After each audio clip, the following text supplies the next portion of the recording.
Then again, Derek never said a word when Jeremy would disappear late of an evening with a comely wench on his arm, so not all of the boys' fun was being curtailed.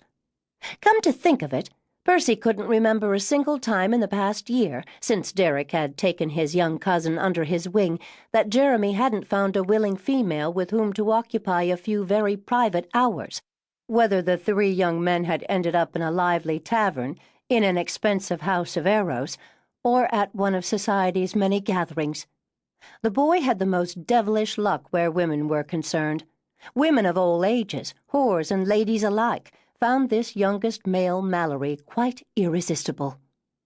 In that respect he was taking after his father, James, and his uncle Anthony Malory. Those two Malory brothers, the younger of four, had set the town on fire in their day with the scandals their affairs had generated. Derek, the only son of the oldest Malory brother, was just as lucky with women for that matter, although much more discreet and discerning about whom he chose to favor, so that the few scandals he'd been embroiled in since he'd come of age hadn't concerned women at all. Having thought it over, Percy summoned the barmaid to him and whispered in her ear. The two cousins watching him knew exactly what he was doing, ordering the next round and arranging, supposedly on the sly, to have the water left out of Jeremy's drink. It was all the cousins could do not to burst out laughing.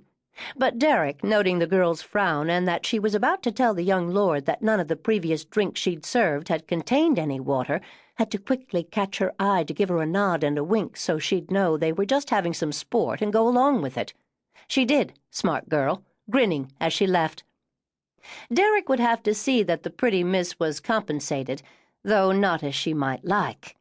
She'd turned all of her ample charms on him when they'd first come in, but having another assignation already arranged for the wee hours, he hadn't encouraged her. This was a tavern they often frequented, but this girl was new. He'd try her eventually. They all would if she kept the job long enough, but not tonight, since they'd all scored right handily at the Shepford's annual season-opening ball earlier in the evening. It was a ball he and Jeremy had been ordered to attend, since it was where their youngest cousin, Amy, had made her official debut into society. She'd been allowed to attend a few other affairs since she'd turned 16, but no balls, and certainly not decked out as she'd been tonight. Gad, but the little minx had quite stunned them in all her finery, at least the men in the family, and the whole Malory clan had been in attendance. When the devil had sweet, impish Amy turned into such a ravishing, sensual beauty? It was a good question to put forward, just to get Percy's mind off his collusion with the barmaid. Knowing Percy as he did, and Derek knew him well, since they'd been chumming together for years now, the dear fellow was more than likely to blurt out what he'd done, because Percy quite simply couldn't keep a secret, even one of his own. So to distract Percy, Derek raised the matter to Jeremy. "You've been Amy's choice as escort lately, whenever her brothers aren't available. Why is it you never gave us warning that the minx had blossomed overnight?" Jeremy just shrugged. "Who says it was overnight? Those clothes Aunt Charlotte insisted Amy wear hid what was there, but it's been there for some time now. It just takes a discerning eye." Derek nearly choked to contain his laughter. "Good God, man! She's your cousin. You're not supposed to notice such things in a cousin." "You're not?"